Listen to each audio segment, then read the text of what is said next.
Hey y'all, welcome back to my channel. Today I'm here with a new video, and today I will be doing a side-by-side comparison of the Dior Backstage concealer versus the Dior Forever concealer. But before we get started, if it is your first time watching, please hit the subscribe button, and if you are a returning subscriber, don't forget to hit the like button. Y'all, I'm on TikTok now. I'm trying to get into doing more short form content. So make sure you go over to TikTok and follow me. I would really appreciate it. I need followers. I'm trying to grow over on TikTok, so please follow me. I will have my username on the screen, but my username is Iamkaia__, but it will be somewhere on the screen. But anyway, y'all, let's just jump right into today's video. Basically, what I am doing in today's video is putting one concealer on one side and the other one on the other side. And I'm going to start with the Dior Forever concealer. I do have a dedicated review of both concealers on my channel. Dior Forever concealer retails for $40. It's available in 30 shades. It has a matte finish. It is hydrating, long wearing, and it reduces the look of under eye circles. And I have the shade 4WO in this concealer, so I'm going to go in and apply it to the right side of my face. If anybody's wondering, I already have foundation on, and the foundation I'm wearing is the peau Radiant Matte Foundation.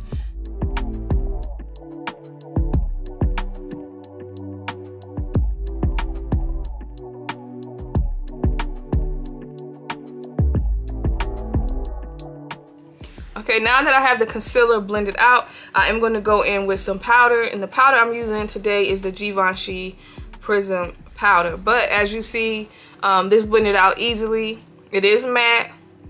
It's not dry and matte, but it is a matte concealer. This actually makes me think of the Huda Beauty Faux Filter concealer. This is kind of like one of those concealers where it's matte, but it's a comfortable matte. It's not too drying. It gives you nice coverage. So if you are a fan of that concealer, I think you would really like the Dior Forever concealer. And like I mentioned in my first initial review of it, I don't feel like the formula has changed at all. I still feel like it's the same exact formula, just with cleaner ingredients. The Backstage concealer retails for $29. It's a radiant hydrating finish. It is also long wearing. This has caffeine and is medium coverage, and this is available in 22 shades. Concealer, I have the shade 4W. I don't know why I thought this came in the shade 4WO, but it does not when I actually went and looked it up. So in the Dior Forever concealer, this does come in 4W. I think it's 4.5N and 4WO, and 4WO is the one that I have. But anyway, I'm going to go in and apply this concealer to the left side of my face.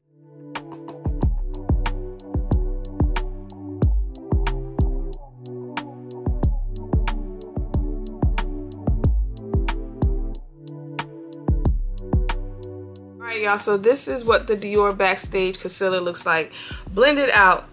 This is a tad bit creamier than the Dior Forever. Now they both have a creamy texture. I just feel like this is just a tad bit creamier. They both melt right into the skin. As you see, they both is easy to blend out. Right now, looking at both concealers under my under eyes, it actually looks the same. Looks like I have one concealer on. Like, I don't see that much of a difference as of right now. Slight difference. I do feel like I look just a little more hydrated under my under eyes. More matte here, which is not a bad thing depending on what type of finish you go for. I feel like that's the only difference. Outside of that, I feel like it looks like I have just one concealer on under both of my eyes. But anyway, now I'm going to go in and set it with the Givenchy powder.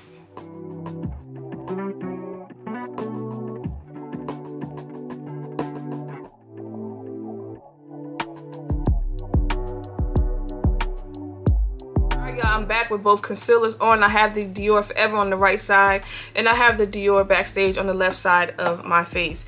And right now it looks like I just have one concealer on. It looks like I have the same concealer, same shade. I look flawless on both sides of my face under the under eyes. Like, these look really good. As you saw, they was easy to blend out. They melted right into the skin. I'm gonna do my normal wear test, and then I'll be back to tell y'all my final thoughts, which one I would recommend, which one I wouldn't, or would I recommend both. And also we'll just see how they both held up and how they both look underneath my under eyes. I forgot to mention, with the Dior Backstage concealer, the coverage on this is light to medium. This is not a full coverage concealer like the Dior Forever concealer. From my experience with the Backstage concealer, if you go in with a lot, you will get under eye creasing. So with this, I use just a very small amount, because when I first tried this out, I didn't like it because I think I went in with a lot for some reason, and I had creasing within a few hours, which normally I don't put a lot of concealer on. So I would say if you want a full coverage concealer, this is definitely not it. I wouldn't try to build this up because it's going to settle and you will have under eye creasing. So I forgot to mention that. And of course, the Dior Forever concealer is much more full coverage. It's medium to full. But yeah, I just wanted to mention that right quick. But I'll see y'all in a couple hours and then I'll give y'all my final thoughts. Alright y'all, I'm back. I have the Dior Backstage concealer on the left side and I have the Dior Forever concealer on the right side. I feel like both concealers held up nicely. They both still look great. I still look very flawless under my under eyes on both sides. Neither concealer has settled into any fine lines. I haven't had any creasing. So, right now, it's hard to say which concealer I like most, which concealer I dislike. Just because I feel like they actually look the same, they perform the same, like they did the same exact thing. So it is really hard for me to decide which one I like the best, because I really do like both of them. I guess it'll just come down to your preference. Do you want a very full coverage concealer, or do you want one that's more light to medium? You're gonna have more hydration, you want full coverage matte. Like, it really just comes down to you. I can't wait to see what y'all say in the comment section as to which concealer you feel like looks better, which one you would pick up. Like, I can't wait to see what y'all say. Because right now, I can't pick. I have no clear-cut decision as to which one I would recommend y'all.